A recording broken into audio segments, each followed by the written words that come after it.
Shalom dan semangat pagi Bapak Ibu.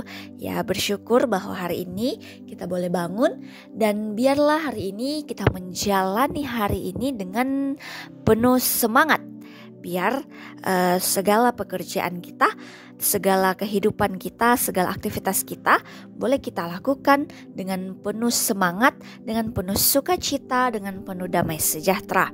Untuk itu, mari kita kembali mendengarkan firman Tuhan yang terambil dalam kitab Kisah Para Rasul pasal 11 ayat 19 hingga ayatnya yang ke-26.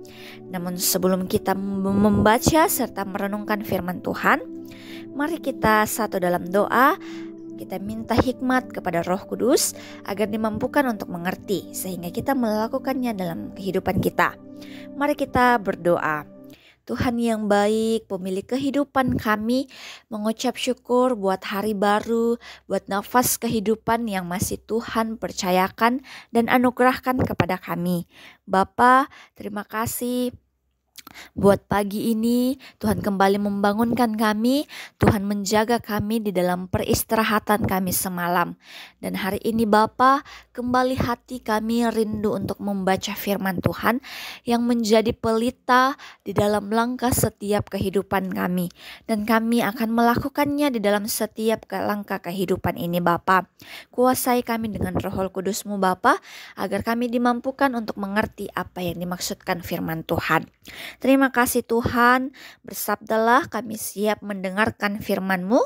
Di dalam nama Tuhan Yesus kami berdoa dan mengucap syukur. Amin. Mari kita baca firman Tuhan bersama-sama dimanapun kita berada saat ini. Kisah Para Rasul pasal 11 ayat 19 hingga ayatnya yang ke-26. Firman Tuhan, Barnabas dan Saulus ke Antiokhia.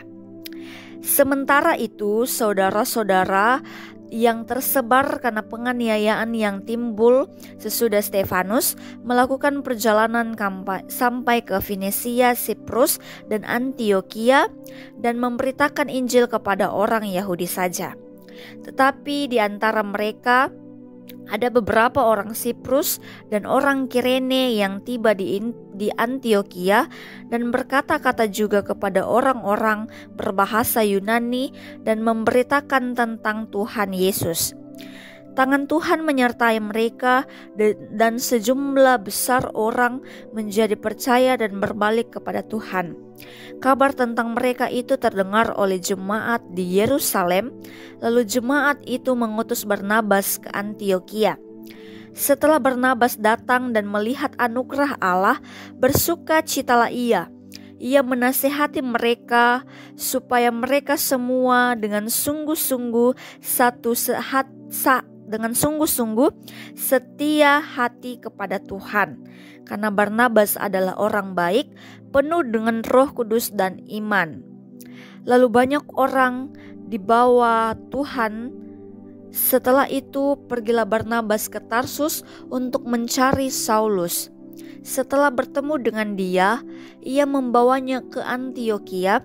Mereka tinggal bersama jemaat itu selama 1 tahun penuh sambil mengajar banyak orang. Di Antiokhia lah murid-murid itu yang pertama kalinya disebut Kristen. Amin. Firman Tuhan. Senantiasa berbahagialah kita yang mendengarkan firman Tuhan dan melakukannya dalam kehidupan kita. Pembacaan saat ini berkata, kebenaran menumbuhkan iman. Ya, Bapak Ibu, saudara-saudari yang kekasih, salah satu yang nampak akhir-akhir ini menyangkut tentang kebenaran, yakni banyak orang yang kemudian takut menyatakan kebenaran. Kebenaran seakan sesuatu hal yang tabu untuk diperbincangkan di ranah publik. Mengapa demikian? Sebab kebenaran itu jika diungkapkan, akan banyak orang yang tersinggung dan akhirnya memusuhi kita. Sehingga banyak orang Kristen yang akhir-akhir ini bungkam untuk menyatakan kebenaran di tengah-tengah kebohongan yang merajalela. Kebenaran yang disampaikan oleh para murid di Yerusalem juga bernasib sama dengan hal yang terjadi pada situasi kita saat ini. Para murid kemudian tercerai berai oleh karena pemberitaan Injil yang adalah kebenaran sejati. Mereka kemudian berserak ke berbagai tempat. Jika kita bisa fokus pada penderitaan yang mereka alami, maka akan muncul ketakutan untuk memberitakan kebenaran. Dalam hal ini kebenaran pemberitaan Injil. Namun yang menarik untuk diperhatikan adalah keteguhan para murid. Kebenaran yang disampaikan adalah kebenaran hakiki, sehingga mereka semakin teguh dalam memberitakannya. Lalu apa yang terjadi?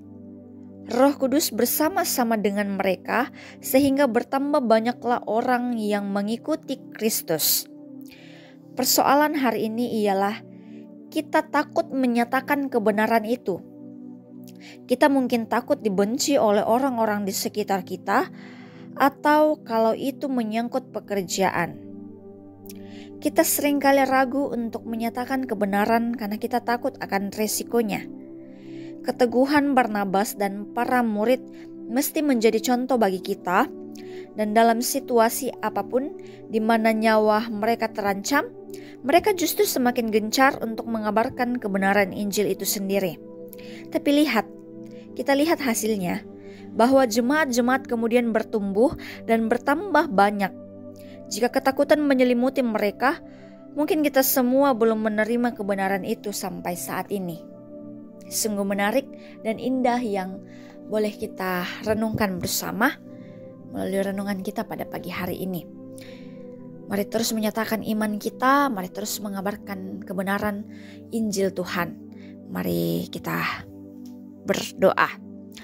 Bapa, sungguh indah firman Tuhan yang boleh diperdengarkan kepada kami, terus menjadi pengingat untuk kami Tuhan di dalam menjalani kehidupan ini. Kami semakin diteguhkan untuk kami tidak boleh takut di dalam mengabarkan setiap kebenaran firman Tuhan. Walaupun mungkin ada beberapa tantangan yang akan kami hadapi Bapa, tapi biarlah Tuhan kami semakin teguh di dalam memberitakan firman Tuhan. Bapa di sorga, terima kasih untuk renungan pada pagi hari ini. Diberkatilah kehidupan kami sepanjang hari ini, di dalam kami melakukan setiap pekerjaan, bahkan tugas tanggung jawab kami Bapa. Biarlah Tuhan memberkati pekerjaan kami pada hari ini, memberkati aktivitas kami Bapa. Kami boleh menjalani hari ini dengan penuh sukacita dan damai sejahtera. Bahkan Tuhan, kami boleh membagikan damai sejahtera kepada setiap orang yang kami jumpai pada pagi hari ini. Bapa di sorga, anugerahkan kami senantiasa kesehatan, kekuatan Bapa, agar kami boleh menjalani hari ini dengan tubuh yang sehat, dengan tubuh yang kuat. Kami berdoa buat saudara-saudara kami dalam masa pendidikan, bangku pendidikan Tuhan, baik dalam jenjang taman kanak-kanak hingga kepada perguruan tinggi Tuhan. Biarlah Bapa senantiasa Engkau pelihara kehidupan saudara-saudara kami, beri mereka hikmat, kecerdasan Tuhan, agar mereka boleh mengikuti setiap proses pendidikan dengan baik, mengerjakan tugas tanggung jawab dengan baik, sehingga boleh menyelesaikan setiap jenjang pendidikan dengan baik bersama dengan Tuhan. Kami berdoa buat orang tua kami, dimanapun mereka berada, baik di masa lansia mereka Bapa, kami percaya dipeliharalah kehidupan mereka, Tuhan yang melihat pribadi lepas pribadi Bapa, Tuhan yang akan senantiasa menganugerahkan kesehatan, memberkati keseharian mereka, memberkati pekerjaan mereka Bapa, dalam mereka menjalani kehidupan mereka, selalu mengandalkan Tuhan di dalam kehidupan mereka Bapa. Terima kasih Tuhan, kami berdoa buat jemaat Tamalan Rea, biarlah semakin teguh di dalam memberitakan firman Tuhan, Tuhan yang akan senantiasa memberkati setiap penata layanan yang ada Bapa, setiap ibadah-ibadah yang akan berlangsung Tuhan seminggu ke depan.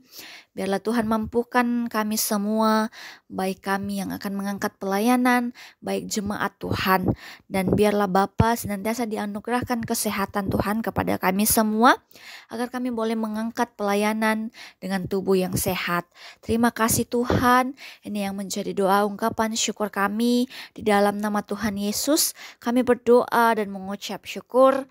Amin. Demikianlah renungan kita pada pagi hari ini. Tuhan yang akan senantiasa memberkati kehidupan kita. Selamat pagi.